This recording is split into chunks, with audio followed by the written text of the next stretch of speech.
তাই এদের দাবির সাথে আমি সহমত। আমি বিধানসভা দেখুন কি জানাচ্ছে পরে বলবো, তার আগে আমি আমার ভিডিওর মাধ্যমে সাধারণ মানুষ যারা দেখবেন তাদের কাছেও বার্তা দিচ্ছি। এদের শুধু একা সমস্যা নয়, আপনার বাড়ির ছেলেটারও সমস্যা। আপনি অর্থনৈতিকভাবে পিছিয়ে আছেন, আপনার ছেলেকে আপনি প্রাইমারি স্কুলে পড়াতে পারছেন না, আপনার ছেলে প্রাইমারি স্কুলে যাচ্ছে, সেখানে টিচার আছে তো?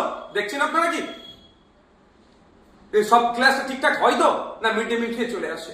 2022 সাল, তার আগে 2017-তে লাস্ট টেট হয়েছিল, মানে তার নোটিফিকেশন হয়েছিল, 21-এ তারা টেট হয়েছিল, আর 2022 এই সময়ের মধ্যে প্রায় পশ্চিমবাংলায় প্রাইমারি স্কুলে প্রায় 1.5 লক্ষ শূন্যপদ তৈরি হয়ে গিয়েছে। পড়াশোনা কোথায় হবে? বুনিয়াদী শিক্ষা, প্রাথমিক শিক্ষা যদি আপনার আমার পরিবারের ছেলে মেয়েরা না পায়, তাহলে কম্পিটিশনে যাবে কি করে? গোড়াতেই যদি ধ্বংস করে দেয় এরা, তাহলে উচ্চশিক্ষায় শিক্ষিত হবে কি করে? ফলে কি হচ্ছে, আমরা স্কুল জুড়ে সংখ্যা বাড়ছে, 8-9 অব্দি যেতে পারছে না, পড়াশোনা ঠিক করে করতে পারছে না। তারা কি হচ্ছে, কোথায় যাচ্ছে? কাজ ছেড়ে, পড়াশোনা ছেড়ে কাজে চলে যাচ্ছে। আজকে আমাদের 2022 স্টেট পরীক্ষার্থী যারা আছেন, তারা এসেছেন, তাদের দুর্দশার কথা শুনিয়েছেন এবং সাথে সাথে অনেক কথা বলেছেন, যেটা বাস্তবের সাথে আমার খুবই ভালো লেগেছে। একটা হচ্ছে এই 50,000 ভ্যাকান্সি ইমিডিয়েট ঘোষণা করা দরকার।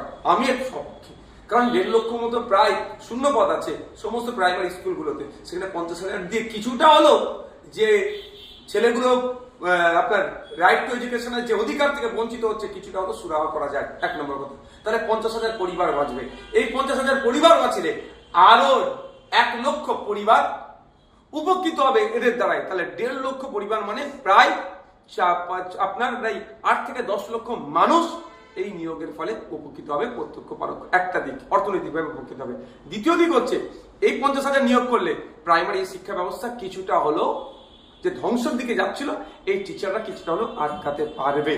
3 নম্বর পয়েন্ট যেটা হচ্ছে, সেটা আপনার আমার পরিবারের যারা যারা শুনবেন আমার অডিও ভিডিওটাকে, যে কারা আমরা, কারা আর্থিকভাবে দুর্বল তো আমরা, আমাদের কি সামর্থ্য আছে?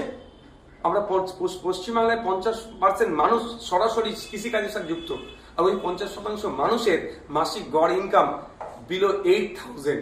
তা তারা কি পারবে তাদের ছেলে মেয়েদেরকে প্রাইভেট স্কুলে পড়াতে? সরকারি স্কুলে পড়ানোর ব্যবস্থা করছে প্রাথমিক শিক্ষার জন্য, সেখানে তারা অর্থের অভাবে প্রাইমারি স্কুলে দিচ্ছে, কিন্তু সেখানে টিচার নাই, ফলে তাদের ছেলেদের ভবিষ্যৎ ধ্বংস হচ্ছে।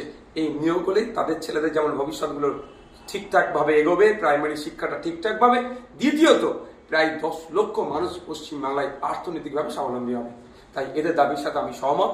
আমি বিধানসভা সেশন আসছে, সেখানে আশা করছি তার আগে এটা হয়ে যাবে, তাহলে সেখানে অবশ্যই চর্চা করব। আর কোথাও চর্চা করলে যাতে সরকার দ্রুততার সাথে এই 50,000 ভ্যাকান্সি দিয়ে এদেরকে নিয়োগ দেয়, তার ব্যবস্থা করবো।